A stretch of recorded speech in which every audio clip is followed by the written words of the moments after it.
The issue that we're dealing with today is the issue of national priorities, is the issue of what kind of country we are and what kind of country we want to be.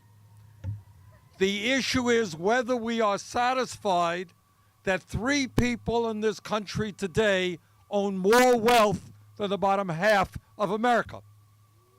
The issue is whether we are satisfied that we have the highest rate of childhood poverty of almost any major country on earth, and the gap between the very, very rich and the middle class is growing wider and wider.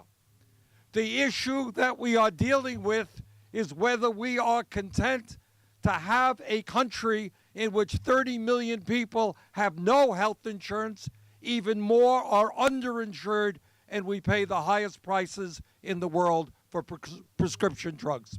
That's the issue that we're dealing with.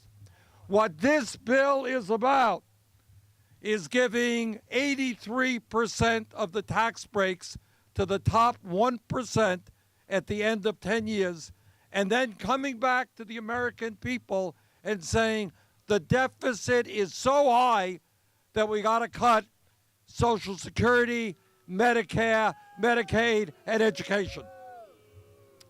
So our job is not only to repeal the tax breaks that went to the large corporations and to the wealthy. Our job is to transform our national priorities.